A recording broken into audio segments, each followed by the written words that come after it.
gotta help me. Come on. Leave. Leave. Shut up, Joe. Take the gun. Joe, shut the fuck up! You go. You go. You go north. You go to Tommy.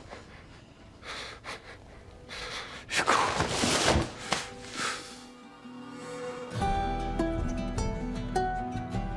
Welcome back, everybody, to HBO's The Last of Us podcast. I am your host, Troy Baker. I had the wonderful opportunity to play Joel in the video game, and now I get to sit down with the showrunners, Craig Mazin. I'm back. And Neil Druckmann. What up, Troy? I love how comfortable we've gotten. Yeah. We're now 7 episodes in. Yeah. That does prompt me, before we dive into this episode, to just thank people who are listening to us now for staying with us. I mean, we're at a place now where we're pretty deep in. We're starting to approach our final descent. We love all 50 of you. I'm pleased that people are still with us, and hopefully they're feeling rewarded as we go. Today we're talking about episode 7, titled Left Behind. And this episode does a bit of a time jump to tell the story of Ellie's relationship with Riley. Neil, you originally wrote this story not in the original game, but in a companion comic book in the DLC, which we could say is shorthand for downloadable content. Let's talk about that. Yeah, 2013 when the game came out, downloadable content were getting pretty popular. Like, you would release like a full game. So in the case of The Last of Us, this was a 15-hour experience.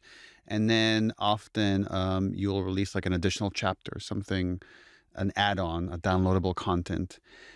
And often people would use like a side character, something that was kind of frivolous or wouldn't really affect the main story. And it's more to talk about something else that was really popular at the time, like add-on comic books. Like, take your world and build another story and release it like as a comic book. And it's a way to help market your product. Is a very cynical way to look at it. But I looked at both of these things. I'm like, oh, it's a storytelling opportunity. What if we treated both of these things like they matter, like they're essential? And let's take our most important character of Ellie and put her in the center of both of these stories. So with the comic book, I teamed up with Faith Erin Hicks, who's just a brilliant comic book writer and artist, and we developed Riley together for that comic book. And you got to see how Ellie met Riley and a little bit more of the school. And then the idea started like solidifying for the DLC, which was called Left Behind, which was Ellie and Riley's final encounter together before Ellie is thrust into the main journey of The Last of Us. And it was a really kind of great opportunity to spend even more time with Ellie before she was bitten. What was she like on her day-to-day business? And then what was the event that turned her life completely upside down? No cold open, straight to the credits. Why the change? I think we were thinking about the opening of the show as to taste, basically every episode. What does it want? Some episodes want it, and this one just didn't. Sometimes you use that opening to create almost like a reset of like, okay, this was its own story, reset, now we're starting another story. These two stories are so intertwined, like that edit is really important of like going from one directly to the other. Yeah, Ellie reaches for the doorknob here and the screen cuts to black and we start to hear Pearl Jam. We could have cut to the credits there and used that as a cold open. And then when we come back, suddenly she's back in Fedra school. But I think Neil's absolutely right. We want to understand that she's reliving kind of a lifetime moment in this second. And that's why we did it. I don't think there was even a debate. No.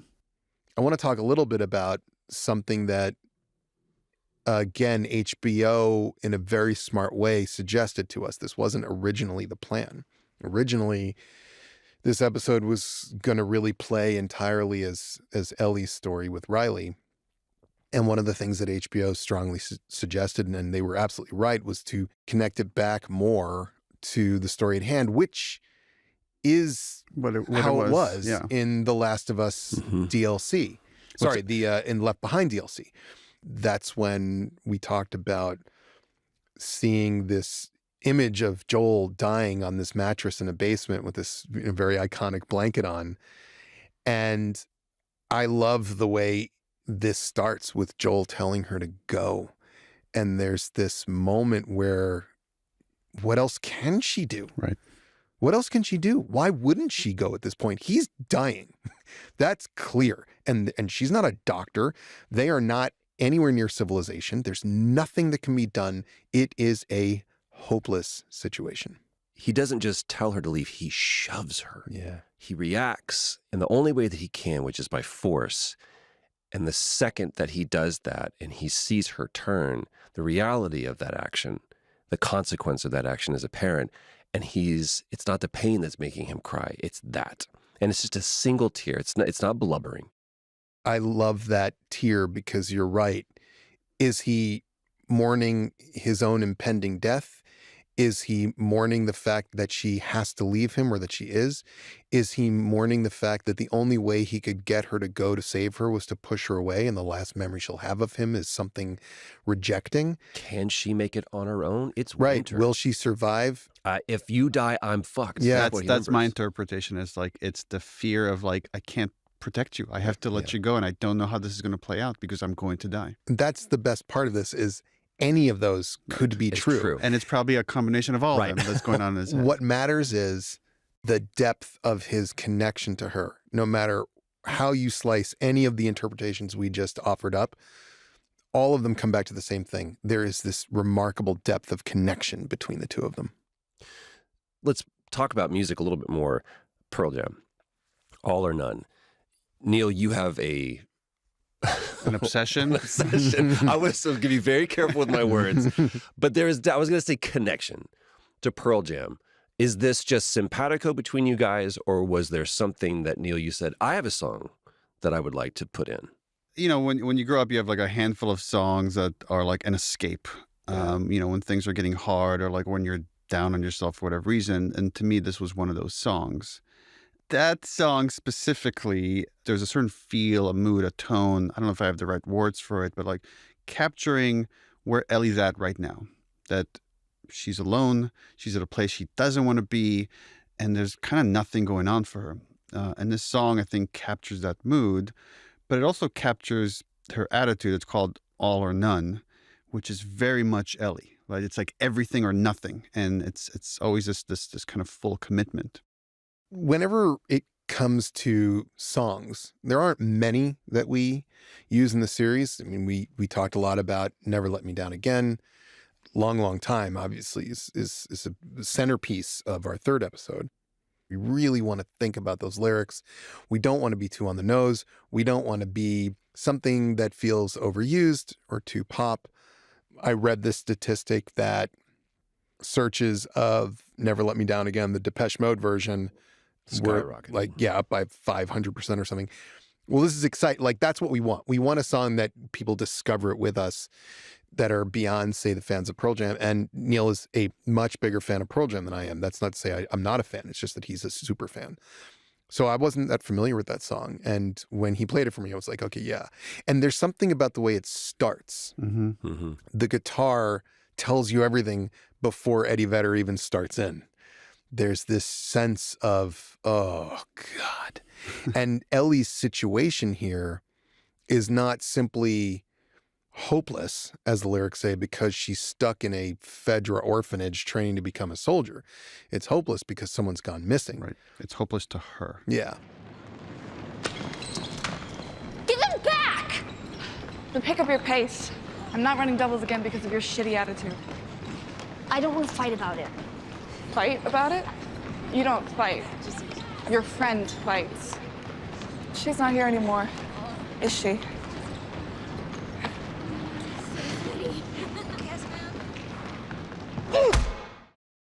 I love the look that Bethany gives on the face when she's staring her down. She's like, "Are you?" It's not quick either. No. She looks like, "What are you about to do?" And then she sees the punch coming, but you stay on Bethany. Yeah, Bethany realizes she's made a terrible mistake just 1 second too late.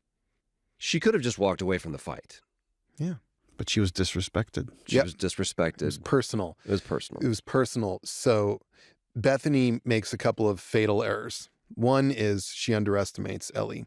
But the second one, more importantly, is she brings up whoever this friend is who's not here anymore, triggers something inside Ellie that it's like it uncorks the demon. We don't know who this person is yet. Until we meet Riley, we don't understand that that's who Bethany's talking about. All we know is Bethany stepped on a third rail, that Ellie's anger and whatever innate violence she has comes from her connection to other people. It's not so much about her. It's about, don't talk shit about my friend, Right. because I love my friend. Here we see a completely different side of Fedra. This is almost, it's shadows of normalcy. We have Pro Fedra, almost. kind of. Yeah. It's functioning. She gets in trouble. She goes to essentially the principal's office, and we get to meet Captain Kwong, who's played by Terry Chen.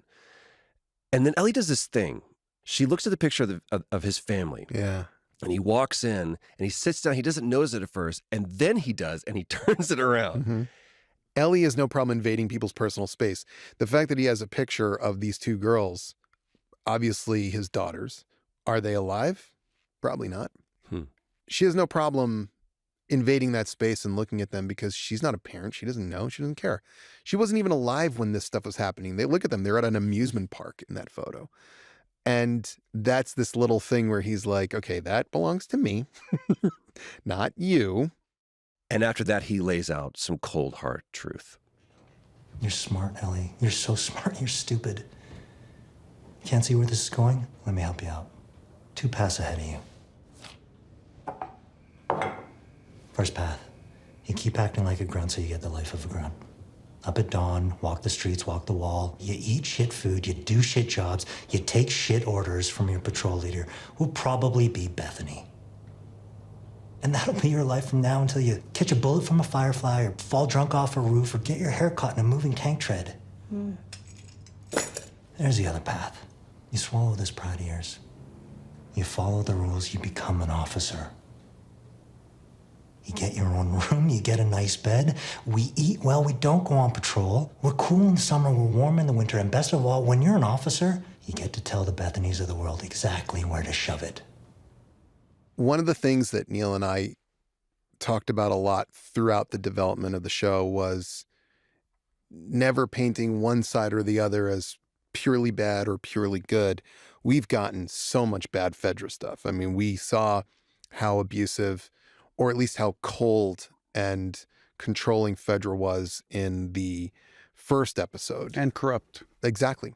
And we saw how Fedra, even though we didn't see what Fedra did to the people of Kansas City in our 4th and 5th episode, we certainly saw the aftermath, and there's no way to account for how brutal the uprising was if, as Henry put it, Fedra hadn't done it to them first and for 20 years. But now we have this other conversation, and we thought it would be important to hear the other side of it. And the other side of it is we're the only things holding this together. If we go down, these people are going to starve or kill each other, which we saw happen in prior episodes, so he's right. And you, Ellie, are the generation that we need to raise to keep this going, or everything will fall apart. And he's saying to Ellie, you can be me. You can be in charge. You could run all of Boston one day. You have the innate intellectual capability and strength of character to do this if you would just get your shit together. This is the most parental possible discussion you can have. But that notion of the push and pull of Fedra and its polar opposite, the Fireflies, is going to come up over and over. I know that I had this conversation multiple times with principals, teachers. The word that I hated growing up hearing was potential. Potential. I personally was an overachiever, and I don't say that proudly. And no one ever said, oh, if only you could get your shit together. My problem Calm was down. my shit was too together. So I'm always drawn to characters that I wish I had been more like. And, you know, in this case, I mean, this is a script by Neil, but everything goes back to the Ellie that Neil wrote anyway. One of the reasons I always loved her is because I wanted to be like her. I wanted to be that kid. She's so brave. She says, just put me in the fucking hole. She doesn't care. She's so cool. Well, she has such like an allergy to authority, which I've been in those conversations a lot because I was not a good student. I would do good enough on tests to just get by. Homework. But homework, forget it. And I would have advisor after advisor sit me down and be like, you have all this potential and you're squandering it. I'm like, and I was just kind of like Ellie, I guess I was just aimless. I didn't know what I wanted to do. I wanted to like play guitar and hang out with my friends. And it was only once I thought about making video games that I went from like a C student to an A student. So that one very much resonates with me. And I guess this whole, a lot of the idea for Left Behind as a concept, again, because I was such a terrible student, I hope my parents aren't listening to this. Oh, they're listening. I skipped school all the time and we would just go hang out somewhere or go to the mall. And the thought was like, what's the post-apocalyptic version of that? Of skipping school and hanging out with your friend that you have a crush on. There is this connection, though, always with her stuff. Bethany starts by taking the Walkman. From Captain Kwong, she says, can I have my Walkman back? The first thing she said from Marlene, can I have my stuff back? Some of these totems are very personal to Ellie. And right, she has a reaction when Joel steps on her knife. Right. That's very primal. And then other times, I don't know if this is unique to Ellie, but these things are so precious in this world. It's like, how many working Walkmans are there out there? Probably not that many. So this is one of those things that Ellie has probably had for a while. And whenever she's alone or needs to escape, she just shuts out the world and put these headphones on. So for someone to threaten to take away that, how fucking dare you, as from where Ellie is standing. Her world is actually very small. Ellie does not have a lot of friends. In fact, she has one friend, and that friend hasn't been around in weeks. So what does she have left? No one talks to her. There's a scene that we shot that we ultimately cut for time where Ellie is in a locker room. It's a very classic, Hollywood type scene. She's in a locker room and everybody else is chit-chatting and she's alone. And when your world gets that solitary, it does come down to these things that give you comfort and help you ground yourself. A Walkman, a switchblade. A comic book. There's a baseball on the windowsill. There are posters of things that she's heard about but will never know about, or so we think. And there are a few cassette tapes that we know must mean a lot to her. We don't know how she got them. All we know is they're hers. And that's the sum totality of her entire world. Once Riley leaves, this is all Ellie has. We want to talk about Riley because we've already mentioned her so much. Riley was played by Storm Reed. And it's one of those things where it's like literally she just came off the pages of the comic book and out of the game.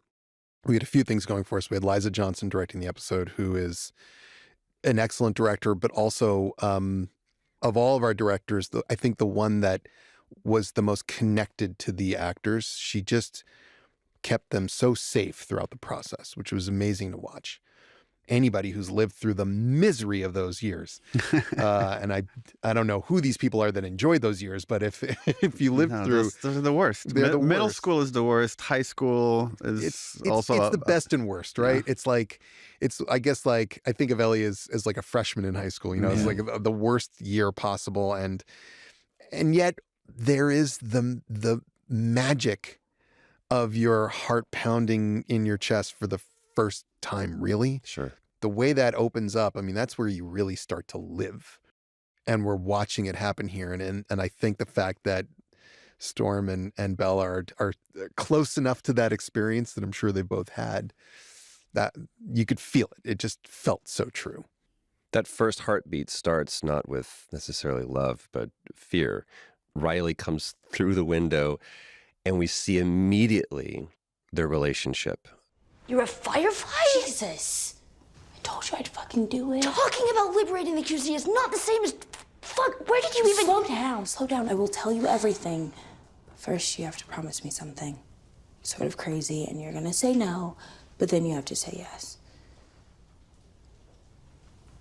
Come with me for a few hours and have the best night of your life. No. Okay, now say yes. I'm not going anywhere with you. You said that Ellie is allergic to authority. However, she does submit herself to the authority of Riley. I guess for me, it's not so much the authority of Riley. It's like Ellie wants, there's certain people she looks up to.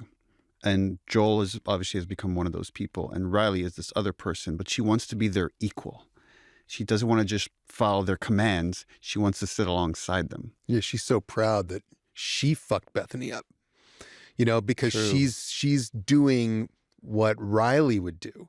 I think Neil's exactly right. Riley is somebody that is older, taller, stronger, and Ellie has aspiration. Ellie's small. I love how small Bella is. I think it's really important. Yeah. She's small. And when you're small, people will underestimate you all the time. But she can pack a punch, literally. And Riley comes back at this moment with a grand plan. We don't know what it is, but she's doing a very typical thing, which is, I got some good news and some bad news. The good news is I've got a great night planned for us, but ultimately we'll find out the bad news is why I've planned this night. Yeah. And just like in the installment in the game, the DLC Left Behind, this retroactively adds weight to our story.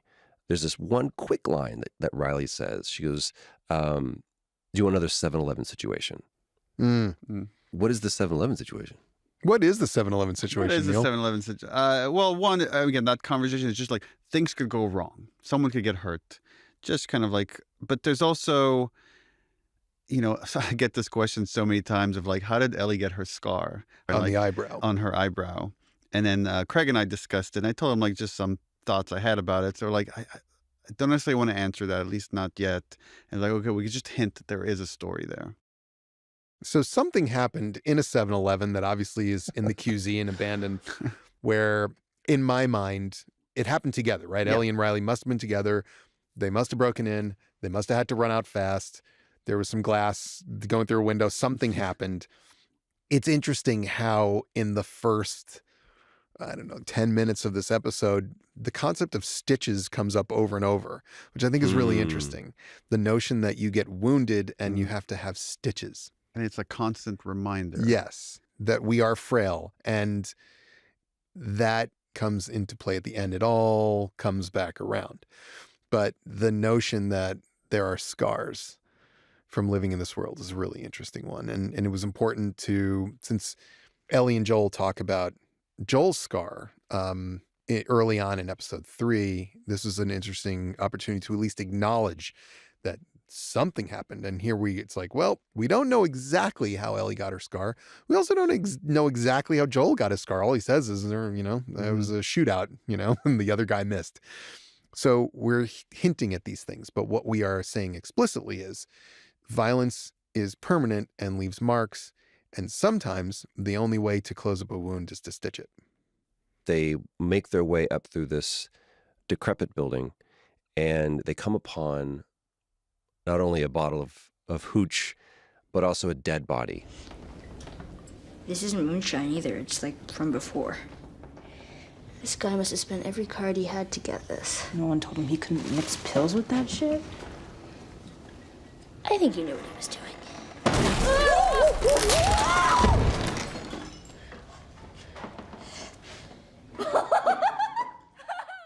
Let's talk about that moment.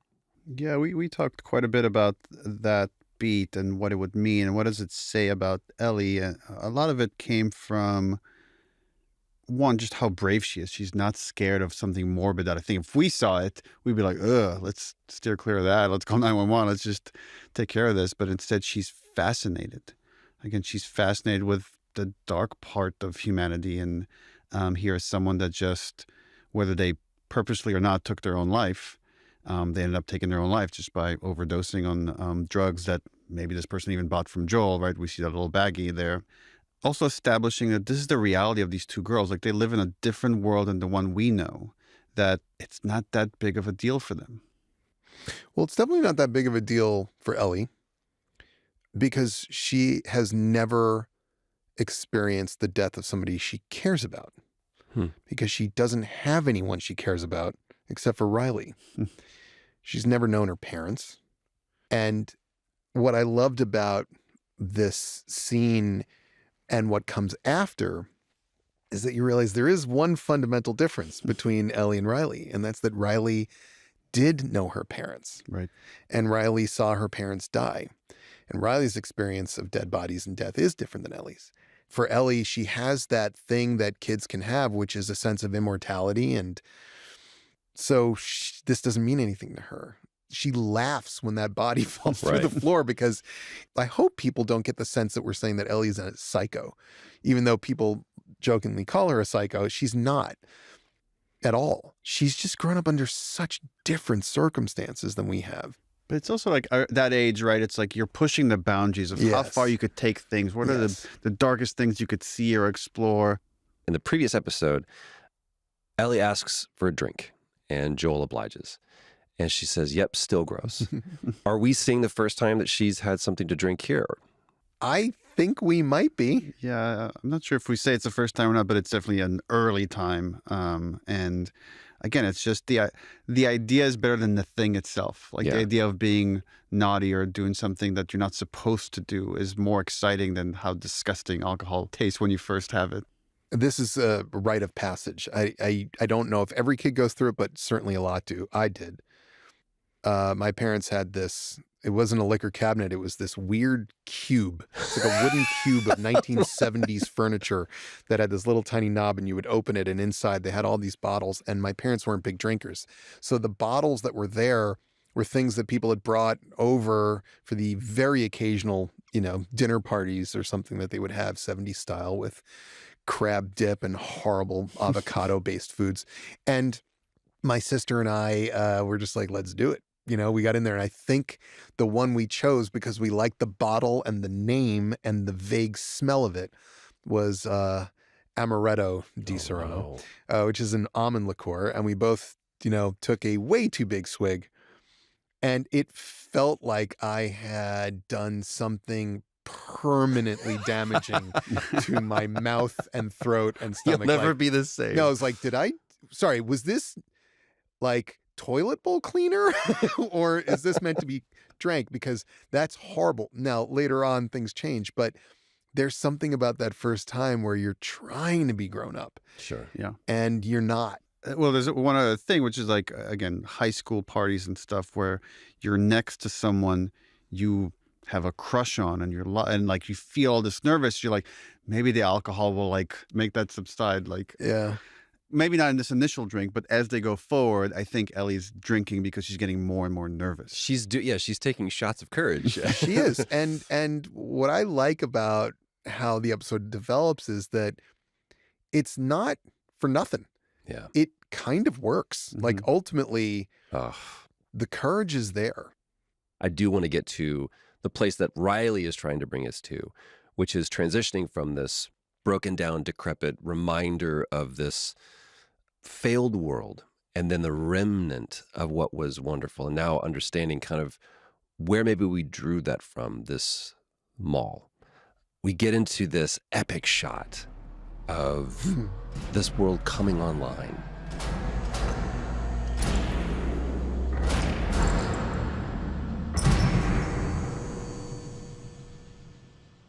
And what I love is Ellie's look of wonderment. There's innocence there. And awe. Boy, I'll tell you.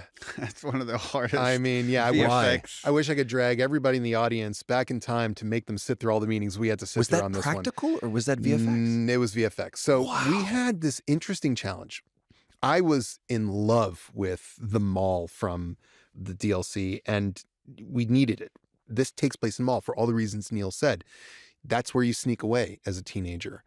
And I wanted, as much as Neil wanted, to see Ellie experiencing what we all took for granted for the first time and how magical it is. Well, we got kind of lucky to an extent. There is a mall in Calgary that was scheduled for demolition. So on the one hand, it was great because they basically said, you can do whatever you want. You can break up the floors. You can gack up the whole place with Here are the you know, keys. mud and vines and everything, and you have the run of it for shooting as long as you want throughout the day. The problem was the mall itself was not A great. death trap? a little sad. It was a little on sad the mall. sad It was side. a one-story mall.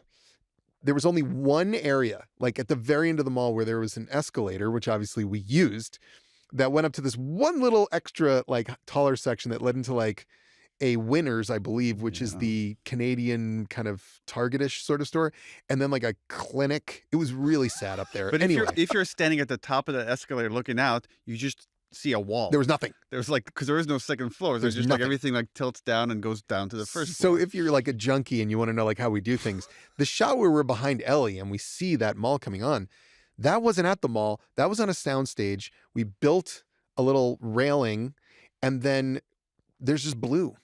And so we say to Alex Wong, our visual effects supervisor, you're going to have to figure this out. And he was scared. That was one of the few times I saw him scared, because that is a very difficult thing to pull off. And when we were in the physical mall, we needed to kind of paint like a blue stripe where the first floor kind of ended, to say from this point up, we're going to be building out and set extending with visual effects. We had some conversation like, okay, should we just make it like a one-story mall? You And then can't. pretty quickly we're like, No. There are these phrases people use in Hollywood, and the one that I hate the most is the juice worth the squeeze? I fucking hate that. I will The never answer say that is around you. 'cause I yes, say it a lot. is. Hmm. It is worth the squeeze. And is it worth it for this one marquee shot where this world comes to life? Yes. Yes. And does doing that mean that throughout everything else, we're going to need to continually show this other floor above it, and it's going to be money and time expense? Yes, because we need to know that they are in a place that is magical and connects back to the world we know. And the world we know, that's what malls look like. And what Alex and the vendors did to make that happen is magic. It's just absolute fucking magic. And I want to say again how important it is that we're building a show based on this game, because it's the love of the game that brought all these visual effects artists to the show, and it's the love of the game that kept them working at their computer and their tablets for iteration after iteration to make it great. What's interesting too with the DLC is, it wasn't as popular as the main game, but for people who played it, they have such a deep love for it. And a lot of the crew members had that deep love for it. And they were so excited to work on like this part of the story. There's another thing that this moment specifically does, and speaking of the game, it's a moment that happens in the game. It also happens in the show, where it almost mirrors something that happens later between Joel and Ellie when she's looking out and he says, "Is it everything you hoped for?" Yeah. We have almost that same kind of moment. Was that a happy accident or was that intentional?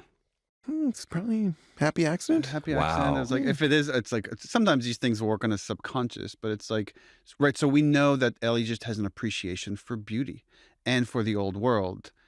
So in a similar situation, she's going to have a similar reaction. And I love these kind of connections that we didn't even intend. We're just being true to the characters, and they happen organically. There is this thing about Ellie where the people who love her want to show her things.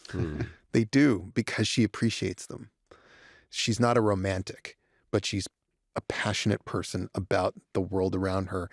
And even in this shithole they live in, even though the mall is wrecked, to see those lights come on and to see how big it is, it's so magical for her. She appreciates it. So of course you want to show her that stuff. It's this awesome moment, right? Where it's like, you've seen a great movie or played a great game, and you get to share that with your friend, and you get to experience it again through their eyes. That's what Riley's doing right here. Like, Riley loves this mall, and then she knows Ellie would love it even more.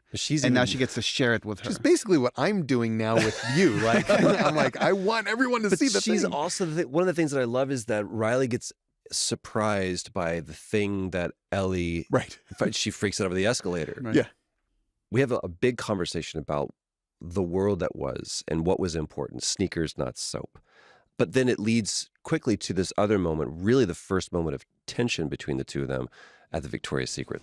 I mean, I don't get why people back then wanted all this stuff. Do you need me to explain it to you? Haha, no, I know why. It just looks uncomfortable. Yep.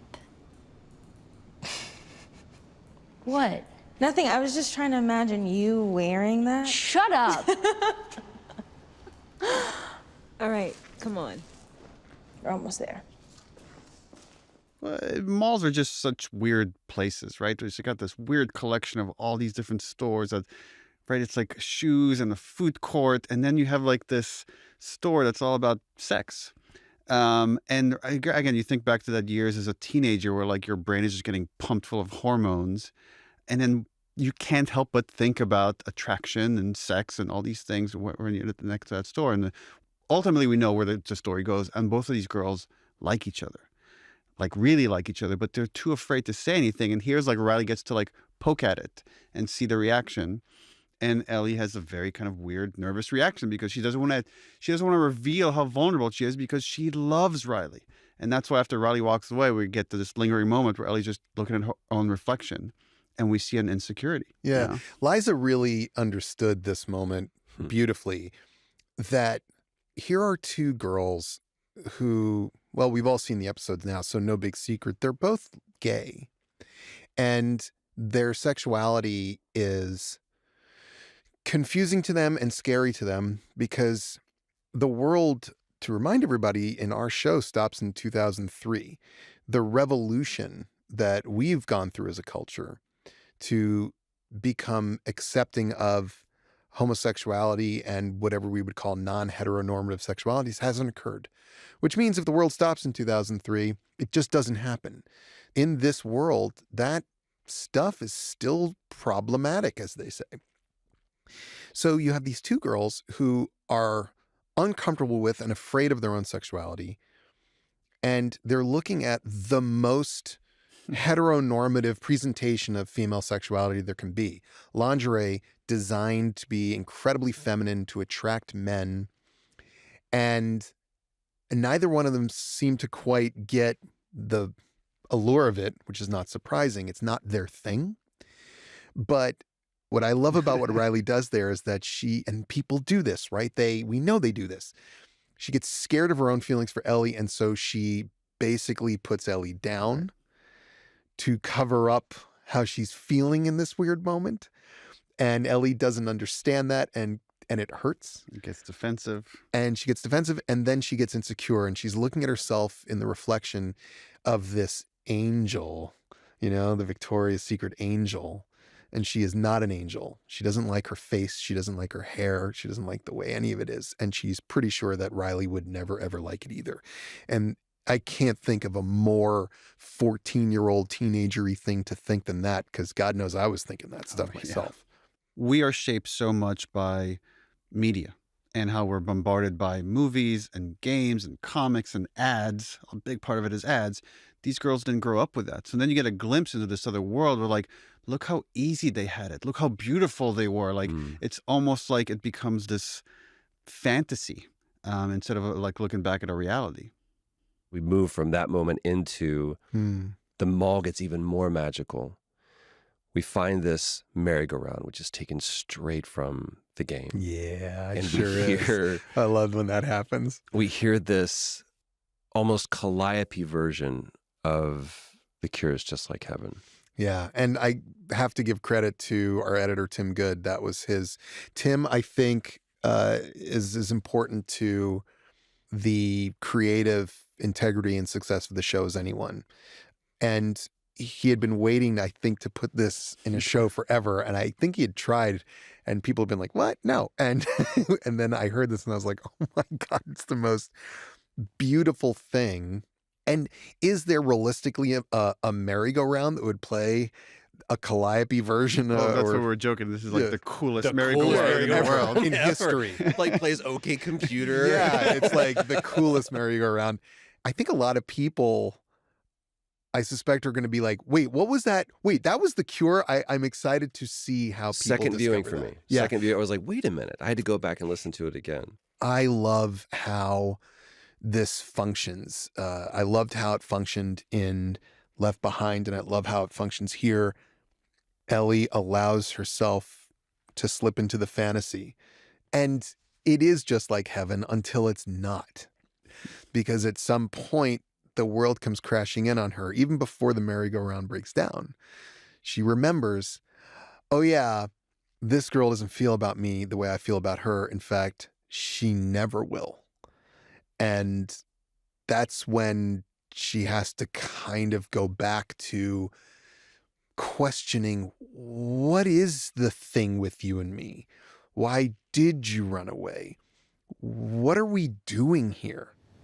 Did you really leave because you actually think you could liberate this place? Don't say it like it's some type of fantasy, Ellie. They've done it in the other QZs. Set things right, the way they used to be. Yeah, we could do that too.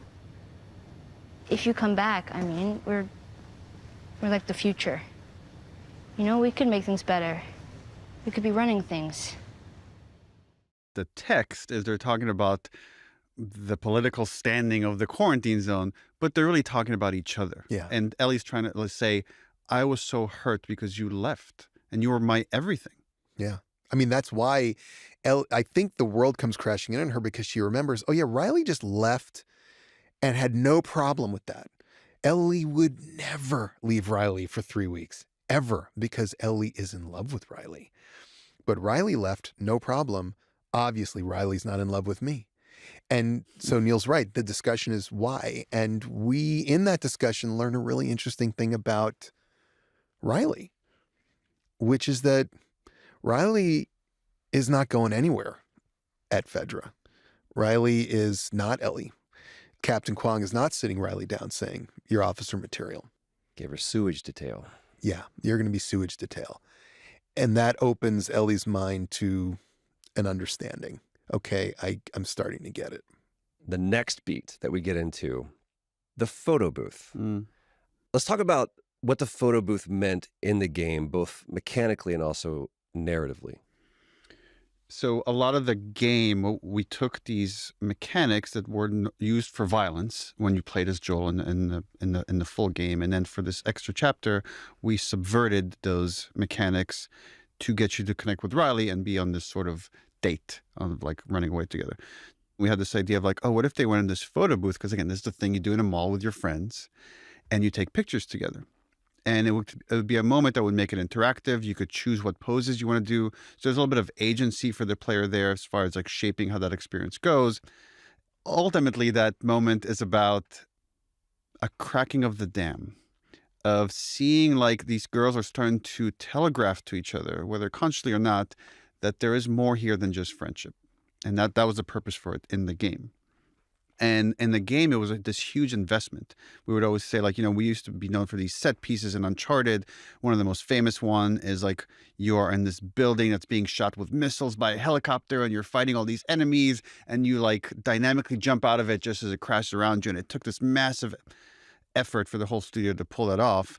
It was kind of the same for this photo booth. And it was like unheard of to spend that many resources on this very intimate character moment. But again, for people that experienced it, it had the same impact, the same emotional payoff, even more so of an emotional payoff than maybe an adrenaline rush. And it kind of changed, you know, how we approach things at the studio as far as the kind of games we make and the kind of moments we are willing to invest in. And that's why I believe Craig was like so adamant from the get-go that we need to recapture this moment, this photo booth moment. That was an easy one. And to try and recapture it as truly to that experience that I had playing Left Behind as we could. This is the back and forth we do all the time. How much fidelity? What are the things we do exactly? What are the things we change? This was one where I just thought as a fan, if I didn't see it, even down to bunny ears and monster poses and just feeling like I remember that feeling of being physically close to a girl that I liked and she liked me and we both knew it and we were teenagers and there's just, I don't know, man. There's just something there. And but also that moment, Brett, where like you're so insecure, you can't even have enough proof. There's never enough proof to say she definitely likes me back. Yeah, not even like when her friend's like, no, she likes you. But Ellie's like, oh, okay, get off. It's the second time because in the first time she's coming down the escalator. She trips and she's like, no, okay, I'm fine. Oh, no, I'm fine. It's Ellie gets so excited by and terrified of physical contact with Riley that when it happens, she needs to stop it because she's afraid that she won't be able to stop herself from kissing her. Ellie's afraid that Riley will see right through her. She'll see all the emotions she's feeling and she'll be embarrassed. Right. So she has to protect herself from that. Yeah, because what's coming is, whoa, we're friends, but I don't feel that way about you. Also, actually, now that I know that you're one of those, I don't want to be friends with you at all. That's the fear. I Of mean, losing somebody. Yeah, when I talk to my friends who grew up gay and they explain those additional levels, that's the scariest part. If I liked a girl and I asked her out and she said, I actually would rather be friends, like maybe she'll be laughing about me with her friends that night and that hurts. But there won't be this like crazy rumor mill in the school. No one's going to stop being friends with me. Right. No one's going to call me bad names. No one's going to hit me. But that's not true if you're gay. Not when you're growing up in the 70s or the 80s or the 90s or even the 2000s. I think it's changed dramatically, at least in some places, not everywhere, unfortunately.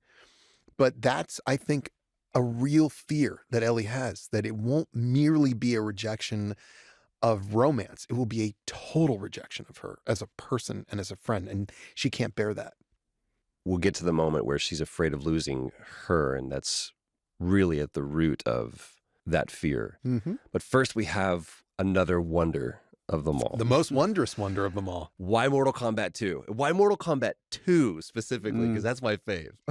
Was that just the one that you could find? No. I mean, okay. First of all, Mortal Kombat 2 is the best. Ever. Right? Like, not every cabinet arcade game worked like that. Sometimes the first one was the best. In this case, Mortal Kombat 2, I think, was the best.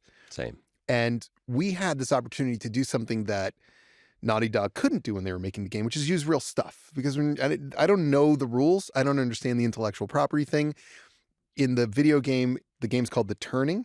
Yeah, in the game, one, again, when I skipped school, the highlight of skipping school was going to the arcade. Absolutely. Of course, by far. Yeah. So that this had to be like kind of the climax of what Riley wants to show Ellie.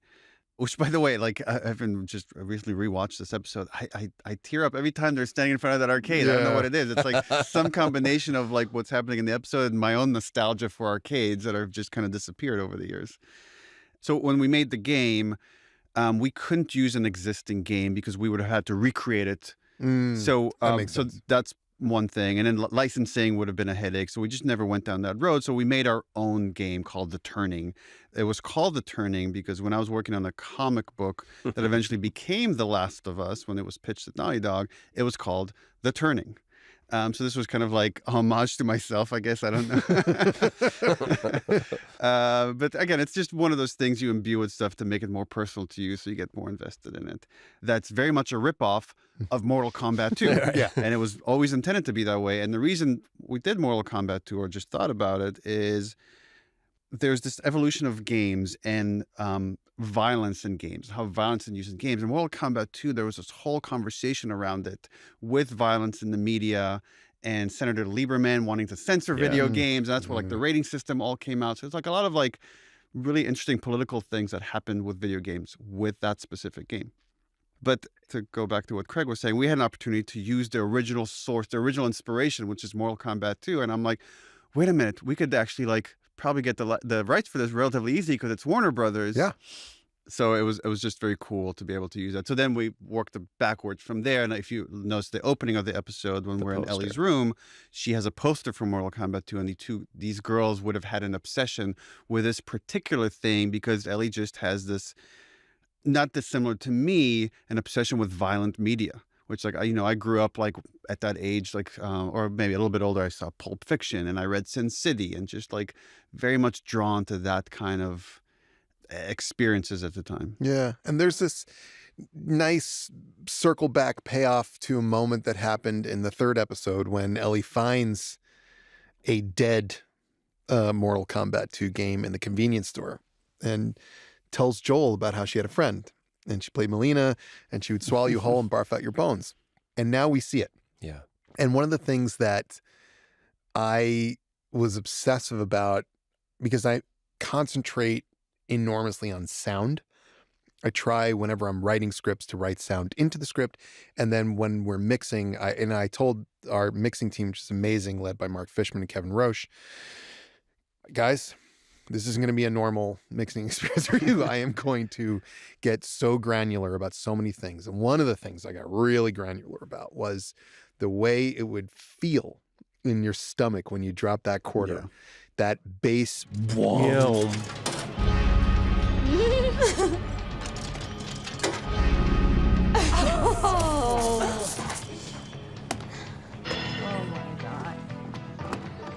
This is one of those meta moments where there's a television show based on a video game, and the guy that made the video game and the guy over here that's helping adapt the video game both love video games. Right. And we have our whole lives, and giving everybody a chance, especially I think kids who haven't known the mall arcade experience the way we have, to just enjoy other people enjoying it, I think was great. It was beautiful. And I love how Riley knows inherently that Ellie is going to love the fatality moves, the special finishers. For people who know Mortal Kombat, especially when you played it in 93, the only way you knew about the cheat codes or fatality codes was anecdotally. You heard the rumors because somebody in the arcade. So glad you brought that up. Yeah. I'm so glad you brought that Exactly up. Because right. I'm sure people will watch this and be like, how did they know the moves? How did they figure out the moves? This is actually something we talked quite a lot about. And it's like, again, as they collect these totems from this old world, one of the things that used to be really popular and was still popular in the early 2000s were video game magazines. The magazines. Big glossy things like a proper book you'd flip through and it would discuss That's either how levels you beat that or, level. Yeah. Oh, I didn't realize I missed that there. Yeah. So if they were like infatuated with this game, Ellie would collect anything to do with this game, including magazines that would have listed the moves that they would have memorized as if they could ever play it. But of course, the tragic thing is they could never play it because those games don't exist anymore until today. Yeah. They have this wonderful moment, and we leave them for a second inside of the arcade, and the purple light and the cacophonous sounds and the cartoonish violence that's happening inside of that video game. We start to pan out, and we follow this root system, and we see that they're not alone in this mall. Right. That there is an imminent threat that wakes up. Yeah, and this is a difference from the game. In the game, there's no indication that there's anything in the mall. No, not until much later. Till much later. And when it does happen, there are a lot of infected. And as we talked it through, we did like the idea that, I mean, you know, Ellie's like, that place is full infected. And Riley says, well, if it's sealed off, then why isn't it sealed off? And then you get in there and you're like, it's not full of infected at all. Riley's correct. And Riley's been living in this mall for a couple of weeks and she hasn't seen any infected. There's one.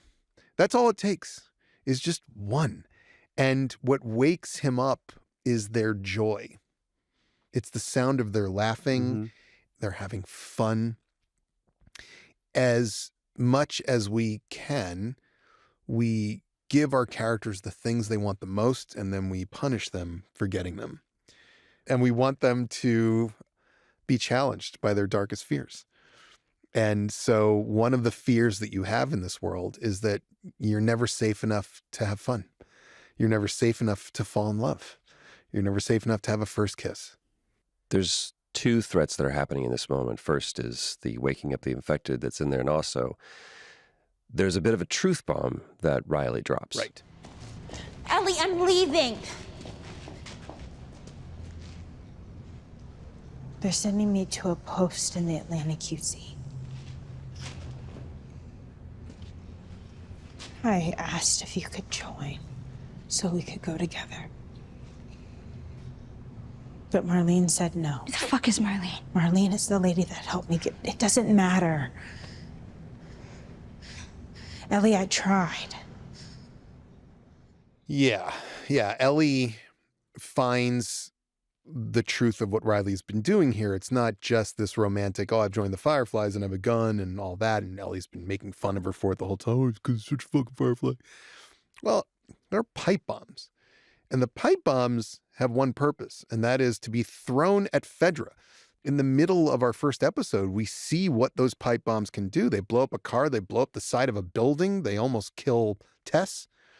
And Ellie is confronted with the reality that this girl that she's so connected to, that she cares so much about, is actively participating in something meant to kill people like her. And remember, she was Terrorism. told by Kwong in the beginning, you're going to be an officer. That means one day Riley's going to be lobbing one of these things at her, and the whole fantasy comes crashing in at that point. We have this petulant goodbye. What do you think it is that stops Ellie and makes her go back? It's love. It's what this show's all about. You can't escape the truth of what you want.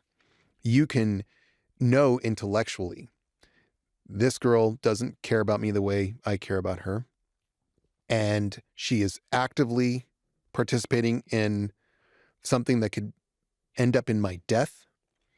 But what if she does care about me that way? And what if I told her? Would it matter? There's also the fear of like, is this the last interaction I want to have with her? Right. She's leaving. Like, I think there's also like, there's such a love that Ellie is now ready to let her go.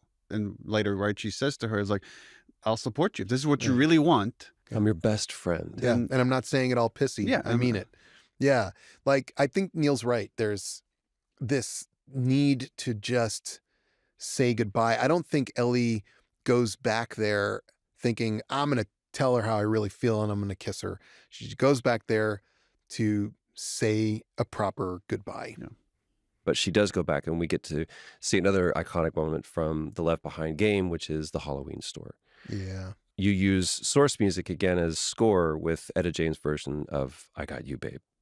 Taken right from the game. It's anybody that's played it just knows it. I think a lot of people that play that game don't realize it's I Got You, Babe, because Etta's version is so Different. Right. different. It's funky and fun, and it's juxtaposed. And I mean, that was the challenge of like, finding a song that is about romance, but is not so sentimental that it's just about romance. Right. And this just strikes that balance of, again, the lyrics are about something, but the vibe you get, it's got this, like you're saying, a funky energy that it gets to hide what it's really about. Kind of like very much what is happening between Ellie and Riley at this moment. I mean, literally hiding under masks. And there's this moment as they're dancing, and I love the way Liza shot this. Riley is a much better dancer than Ellie. That much is clear. Ellie is sort of like doing what everyone's about, shuffling to the left and the right feet. Shuffling or being a goof. Riley, in that good dancer way, is sort of doing this thing where she's rotating around and she turns away from Ellie as she's dancing around. And as she turns away, Ellie slowly stops dancing. And here's the magic of Bella Ramsey. She is wearing a mask that completely obscures her face, and you know exactly still how she's feeling just from the way her body moves. Yes. It's magic. It's just there. And what she's feeling there is this connection to Riley that is so powerful and so joyous that she just can't let it go. She can't walk away without begging.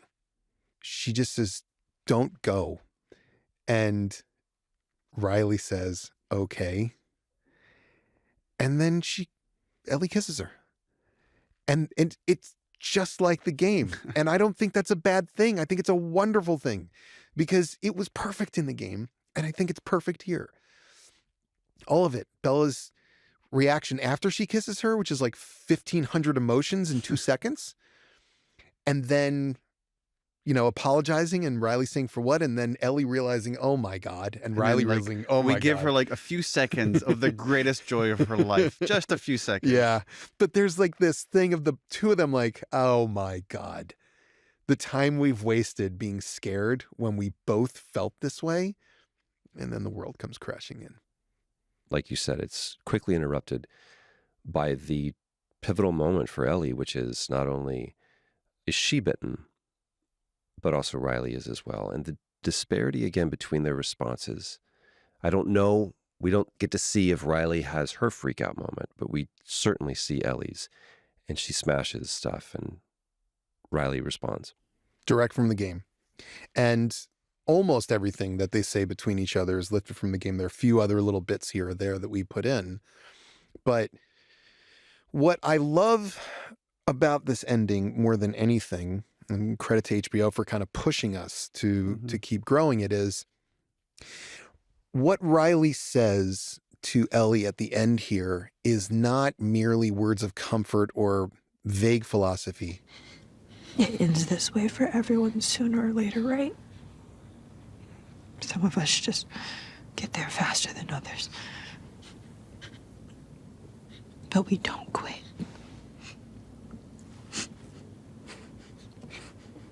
Whether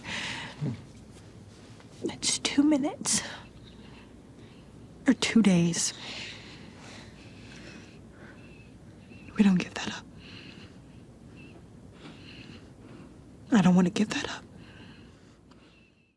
It is a lesson that Ellie has in her bones, and it is why Ellie fights to keep Joel alive.